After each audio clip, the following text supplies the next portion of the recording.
Oi! Hoje é a primeira parte da leitura conjunta ou leitura comentada de Memórias Póstumas de Brás Cubas, de Machado de Assis, aqui no nosso projeto em 2018 de lermos todos os 9 romances publicados pelo autor. Pois bem, essa é a segunda parte do nosso projeto de lermos todos os 9 romances publicados por Machado de Assis ao longo da sua carreira. Como vocês devem se lembrar, no mês passado, em fevereiro, lemos Ressurreição. Naquele esquema, né? Foram 3 vídeos de comentários sobre a leitura que a gente estava fazendo daqueles capítulos selecionados para cada semana e, por fim, um quarto vídeo resenha, aquela mais tradicional, sem spoiler.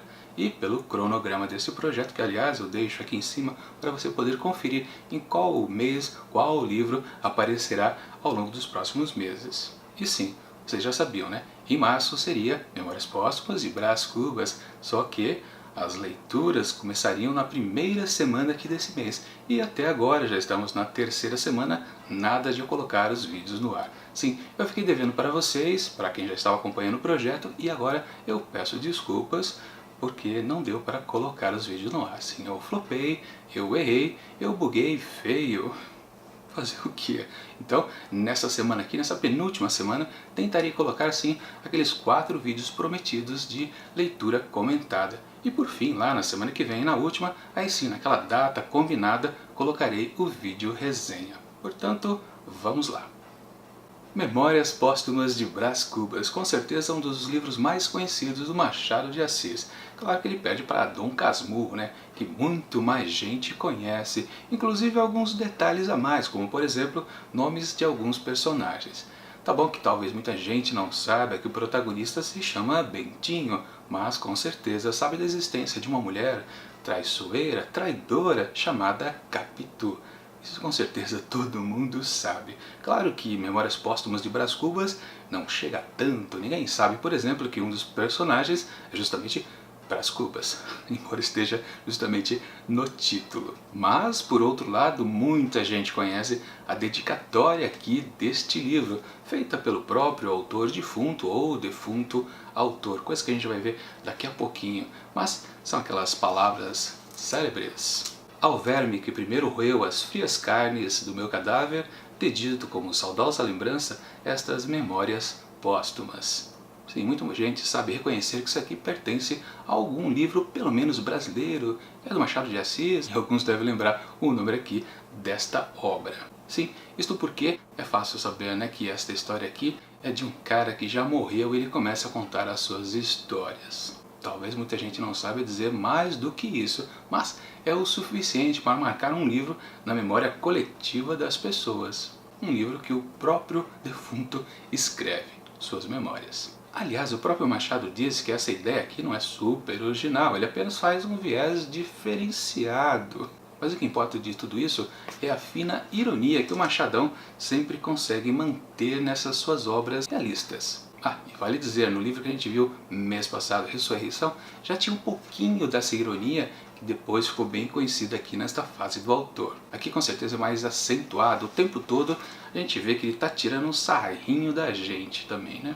E sim, outra coisa que é importante dizer, essa história primeiro foi publicada em formato folhetim, por isso esses capítulos curtos, eles eram publicados periodicamente lá nos jornais da época, depois que ele foi reunido em 1881 num livro, editado pela Garnier, se eu não me engano, uma grande editora lá da época do Machadão. Antes de continuar, deixa eu comentar uma coisa. Eu já li Memórias Póstumas de Brás Cubas há muito tempo, lá quando eu era adolescente. Provavelmente foi naquele período da escola que se pedia muitos livros, mas para mim não era tão difícil ler essas obras literárias brasileiras, como por exemplo Dom Casmurro ou Curtiço, Memórias de um Sargento de Milícia, essas coisas, o Ateneu, vários desses livros eu tive que ler lá naquela época. Ou não tive, na verdade eu não lembro qual que eu fui obrigado, qual que eu não fui.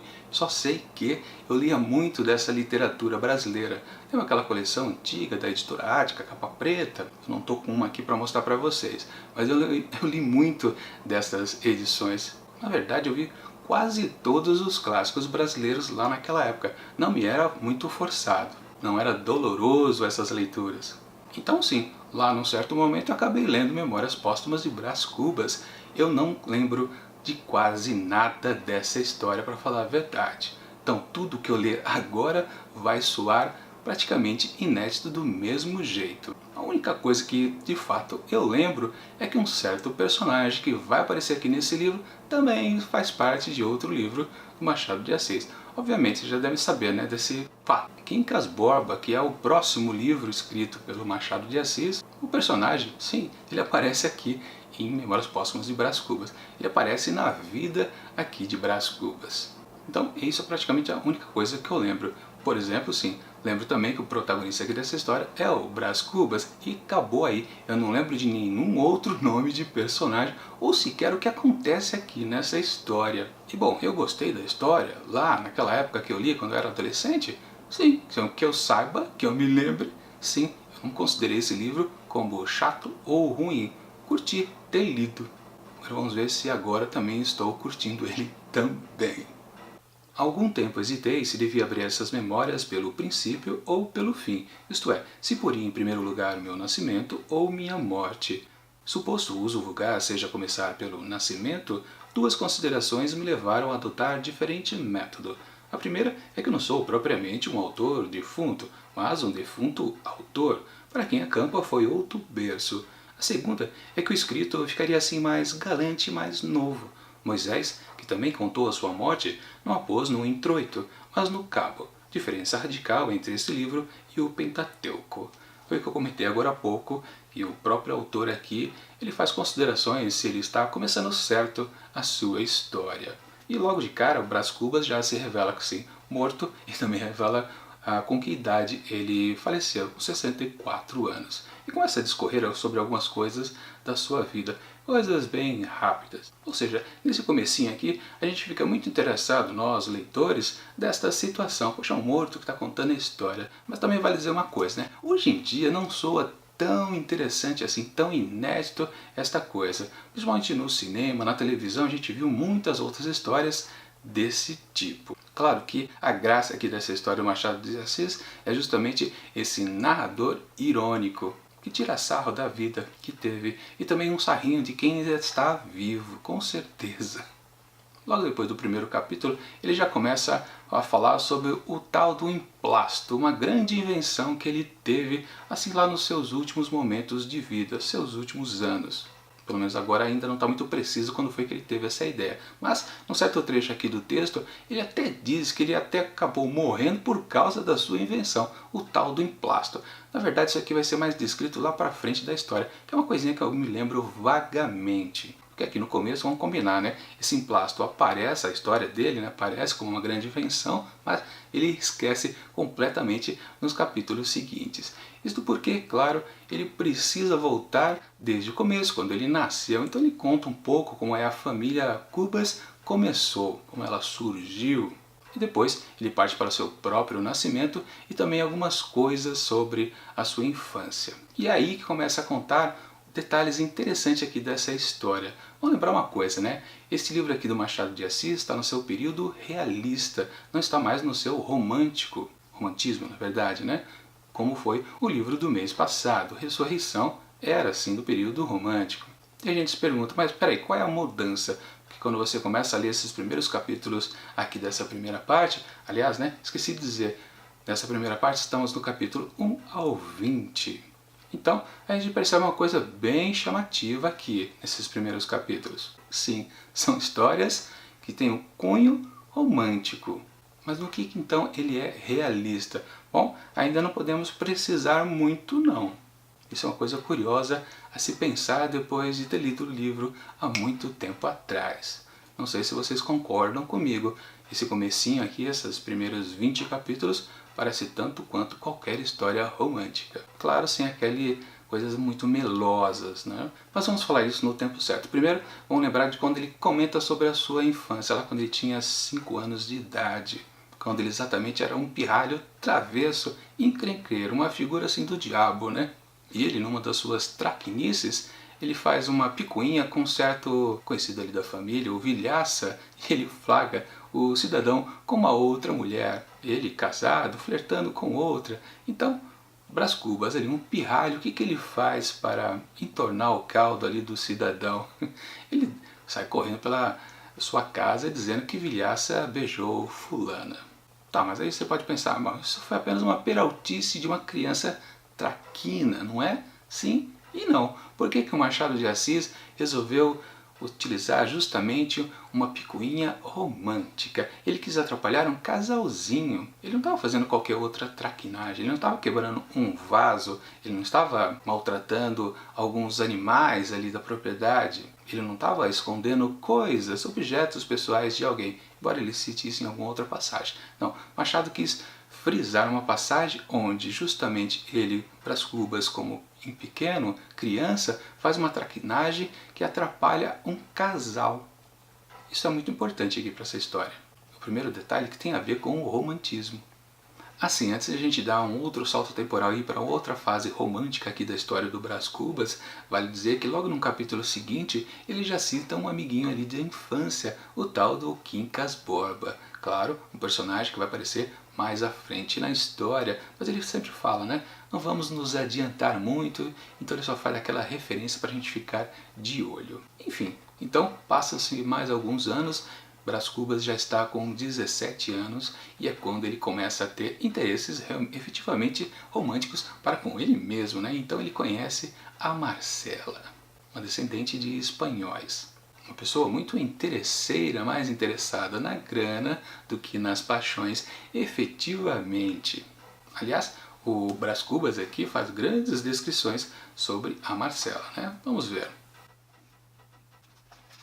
Era filha de um hortelão das Astúrias, disse-mo ela mesma, num dia de sinceridade, porque a opinião aceita é que nascera de um letrado de Madrid, vítima da invasão francesa, ferido, encarcerado, espingardeado, quando ela tinha apenas 12 anos. Ou seja, uma certa dubiedade de quem é o verdadeiro pai dela. Também um comentário bem interessante aqui, aí do Brás Cubas / Machado de Assis. Mas o que é mais interessante, claro que Brás Cubas, depois que ele fez 18 anos, ele continuou a frequentar com muito interesse ainda a Marcela. E podemos dizer que efetivamente ele já estava apaixonado por ela. Mas ela, claro, naquele esquema de estar mais interessada no dinheiro dele. E é por causa disso que depois o Brás Cubas faz esse grande comentário a respeito de Marcela, né? Marcela amou-me durante 15 meses e 11 contos de réis, nada menos. Meu pai, logo que teve a aragem dos 11 contos, sobressaltou-se deveras, achou que o caso excedia as raias de um capricho juvenil. Realmente, ele acabou gastando muita grana do pai, depois começou a gastar também uma grana da mãe, toda essa grana que ele não tinha. E é por causa desses altos gastos que depois vem uma outra fase aqui da história. Mas antes de falar sobre ela, uma coisa interessante de comentar. Ele disse aqui que a Marcela amou ele durante 15 meses e 11 contos de réis. 11 é um número interessante aqui nessa história. Se você voltar lá pelo começo aqui da abertura do texto, você deve se lembrar que 11 foram os 11 amigos que carregaram o corpo, o caixão de Brás Cubas ao enterro. Também foi com 11 anos que Brás Cubas começou a ser ensinado por um tio dele, um tio mais espertalhão, mais bonachão, sobre a arte de achar graça na vida. Ou seja, não sei se propositalmente Machado de Assis colocou esse número 11 bem importante aqui para a história do Brás Cubas. Vou ficar atento para ver se nos próximos capítulos outras referências a esse número vão aparecer aqui nessa história. Mas, pulando para outra aventura romântica aqui de Brás Cubas. Ou não, né? Dessa vez, quase. Bom, quando ele gastou toda aquela grana e o pai dele ficou sabendo, ele tratou de pegar o seu filho e mandar ele para a Europa estudar para valer lá em Coimbra, em Portugal. Claro que ele pretendia levar a Marcela junto. Isso depois ela já ter dado um pequeno pé na bunda dele. Mas ele, o que ele fez? Em vez de tomar juízo, não. Ele fez um grande empréstimo e tratou de conseguir um belo diamante, um pente de diamante, né? Uma sequência acho que de 3 pedras, né? Para ofertar a ela e convencer que ela fosse com ele lá para a Europa. Claro que a interesseira aceitou de pronto, né? E ele ficou todo pimpão, achando que ia levar ela junto com ele. Só que o pai foi mais esperto e pegou ele e embarcou ele imediatamente à força. E aí acontece uma coisa bem interessante aqui também na história de Brás Cubas. Essa viagem para Portugal, lá dentro do navio, ele conhece uma situação bem interessante de um outro casal. Claro que dessa vez como um grande observador. O capitão do navio tinha sua mulher também a bordo e ela estava enferma, para morrer de tuberculose, estava tísica. Então a gente vê uma coisa interessante desse capitão, um poeta assim, amador, sempre contando os seus versinhos para Brás Cubas, que não suportava muito bem essas coisas, mas dava para perceber que o capitão amava muito a sua mulher. No decorrer da viagem era óbvio que ela não ia resistir e não iria chegar a Portugal viva, e realmente ela acaba falecendo no meio do caminho, tendo seu corpo jogado ao mar. Mas disso tudo vale dizer que a gente percebe, lendo o texto, as confissões ali do Brás Cubas, ele ficou muito sensibilizado por causa deste amor do capitão por sua mulher. Ou seja, mais uma vez, né, tivemos mais um cunho romântico. E aí eu pergunto de novo, né, qual é a parte da escola realista aqui nessa história de Brás Cubas? Bom, o motivo desse meu questionamento é que até agora todos os personagens apresentados ou todas as ações expostas aqui da história, tudo está relacionado apenas ao cunho amoroso. Não se fala de outra coisa. Por exemplo, não vemos os personagens falarem sobre política, sobre economia, sobre arte, sobre nada. Aliás, eles nem comentam que são ricos, por exemplo. Aliás, que eu comentei lá no livro passado também, Ressurreição, no mês passado. Era a mesma coisa, mas só que lá sim, era uma história do período romântico. Então, até era aceitável, nada se falar sobre outras coisas e todos os personagens só pensarem em amor, nas paixões, aqueles devaneios. Ok, aqui não há tanto devaneio assim dos personagens. Há um pouco mais de Brás Cubas para com Marcela. Ele está meio iludido, né? Pensando que ela não é tão sim interesseira na grana dele. Na verdade ele sabe, né? Quer dizer, o pensamento dele já velho, já morto, sim, ele já tem noção disso. Lá naquela época, quando ele era jovem, 17, 18 anos, talvez não. Isso não ficou bem preciso ali no texto, é verdade. Mas enfim, um resumão assim desses primeiros 20 capítulos é esse. A história, por enquanto, é romântica. E até agora, o fato de ser contada por um quem já morreu não está importando muito até agora. Ironia foi pouca, mas eu sei que há mais ao longo do livro. Então vamos considerar que essa primeira leva de capítulos, na verdade um quarto já da história, trata-se apenas da introdução do que Machado de Assis quer dizer com este livro. A gente não sabe ainda o que ele quer dizer, para falar a verdade. Assim, né? Vale lembrar, né? Outra coisa que se conhece muito aqui desse livro é o seu final também. Mas isso é assunto para outra história, em outro vídeo. Bom, então quais são as minhas expectativas para a próxima parte aqui da leitura comentada, que será do capítulo 21 ao 60.